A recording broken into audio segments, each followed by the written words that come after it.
प्रिय मित्रों, भाइयों और बहनों, इस वीडियो में आपको पासपोर्ट फॉर्म भरते समय क्या सावधानी रखनी चाहिए, साथ ही पासपोर्ट फॉर्म भरते समय सामान्यतः क्या जानकारियां मांगी जाती है, उसके बारे में बताया जाएगा। पासपोर्ट का आवेदन करते समय किन कानूनी बिंदुओं का ध्यान में रखा जाना आवश्यक है, इस बारे में भी इस वीडियो में चर्चा की जाएगी, तो कृपया ध्यान से सुनिए। कोरोना काल एवं जन स्वास्थ्य के प्रति खतरे को देखते हुए 2020 में पासपोर्ट कार्यालय जाते समय मास्क जरूर पहनें, सैनिटाइजर का इस्तेमाल करें एवं मोबाइल में आरोग्य सेतु ऐप जरूर डाउनलोड कर लेवें। पासपोर्ट के लिए आप ऑनलाइन आवेदन कर सकते हैं।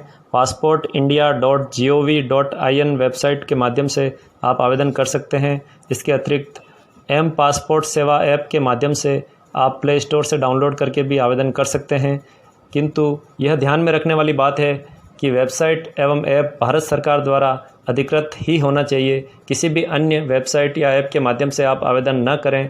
कृपया इस संबंध में आवश्यक सावधानी बरतें। पासपोर्ट ऑफिस सेलेक्ट करने के बाद आप अपॉइंटमेंट के लिए आवेदन करें। अपना first name, last name, email ID, password अगर आप भूल जाएं तो सिक्योरिटी क्वेश्चन भर लीजिए। यूज़र आईडी जो है वो आपका ईमेल भी हो सकता है। यदि आप फ्रेश पासपोर्ट बनाना चाहते हैं तो अप्लाई फॉर फ्रेश पासपोर्ट के लिंक पर आवेदन करें।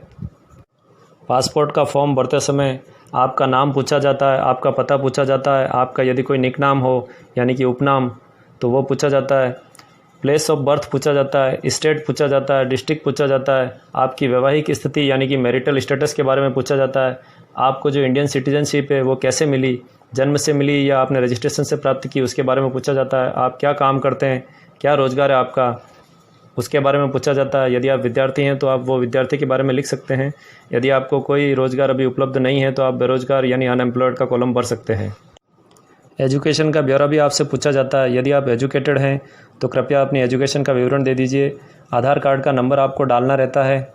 परिवार की डिटेल, माता पिता का फर्स्ट और लास्ट नेम आपको फॉर्म के अंदर भरना होता है। आपका पुलिस स्टेशन कौन सा है उसके बारे में भी आपको विवरण देना पड़ता है। स्थायी पता और वर्तमान पते का ब्यौरा भी आपको देना पड़ता है। आपको फॉर्म के अंदर एक इमरजेंसी कॉन्टैक्ट नंबर देना होता है। वो इसलिए क्योंकि जब आपसे कोई संपर्क न हो पाए उस स्थिति में आपसे संपर्क करने के लिए वो ज़रूरी रहता है, इसलिए आपसे मांगा जाता है। यदि आप पूर्व में पासपोर्ट के लिए आवेदन कर चुके हैं और आपको पासपोर्ट नहीं मिला तो उसके बारे में भी आपको विवरण भरना पड़ता है।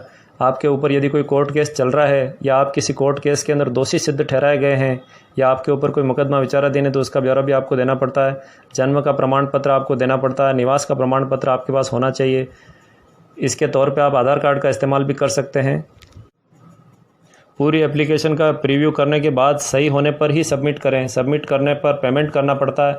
बाद में अपॉइंटमेंट डेट मिलेगी। पेमेंट ऑनलाइन किया जा सकता है। पेमेंट करने के बाद आप अपने एप्लीकेशन की प्रिंट ले सकते हैं। सपोर्टिंग डॉक्यूमेंट को अपलोड भी करना पड़ता है। आपकी रिसिप्ट भी आपके पैनल से जहाँ से आपने अप्लाई किया वहीं से आप डाउनलोड करके आप अपनी रसीद की प्रिंट ले सकते हैं, जिसको बाद में पासपोर्ट ऑफिस में दिखाना पड़ता है। पासपोर्ट ऑफिस में आपका एक फ़ोटो क्लिक किया जाएगा। फ़ोटो जो आप पासपोर्ट ऑफिस में क्लिक किया जाएगा वही आपके पासपोर्ट पे आएगा। बायोमेट्रिक स्कैन भी वहाँ ली जाएगी। इसके अलावा पुलिस स्टेशन से बाद में वेरिफिकेशन हेतु कॉल आता है। पुलिस को भी आपको वही डॉक्यूमेंट सबमिट करने होंगे जो कि आपने पासपोर्ट ऑफिस में सबमिट किए थे। इस बात का आप ध्यान रखिएगा। पुलिस वेरिफिकेशन के बाद सभी प्रक्रिया और दस्तावेज सही पाए जाने पर लगभग 15 दिनों में आपका पासपोर्ट डाक द्वारा आपके दिए गए एड्रेस पर भारत सरकार द्वारा पहुँचा दिया जाता है। आधार कार्ड पासपोर्ट बनाने के लिए एक महत्वपूर्ण दस्तावेज है, अतः इसे संभाल के रखिए। पासपोर्ट का फॉर्म भरते समय निम्नलिखित बिंदुओं का ध्यान रखिए। आपराधिक प्रकरण यदि अगर आपके ऊपर कोई दर्ज हो तो उसका सही ब्यौरा दें, उसे छुपाएं नहीं। एड्रेस और नाम पता खुद का भी और माता पिता का दोनों का सही भरें। पुराना पासपोर्ट यदि आपने किसी तरह से कोई आवेदन किया हो तो उसका ब्यौरा भी फॉर्म में देवें। किसी भी तरह से कोई भी तथ्य छुपाकर आवेदन नहीं करें। यदि आप विवाहित हैं तो विवाहित स्थिति का, शिक्षा का, रोजगार का, जन्म स्थान का, इन सभी का ब्यौरा सही भरें। यदि आप पासपोर्ट का फॉर्म भरते समय किसी भी तरह से गलत जानकारी देते हैं या कोई तथ्य छुपाते हैं तो आपके खिलाफ़ कानून के मुताबिक कार्रवाई की जा सकती है और आपका पासपोर्ट किसी भी वक्त निरस्त किया जा सकता है और होने वाले कानूनी परिणामों के लिए आप स्वयं जिम्मेदार होते हैं। अतः पासपोर्ट का फॉर्म भरते समय सही जानकारी एवं सटीक जानकारी, इन दो बिंदुओं का प्रमुख रूप से ध्यान रखें और ईमानदारी पूर्वक सही तथ्य लिखें। किसी भी तरह से कोई तथ्य छुपाएं नहीं।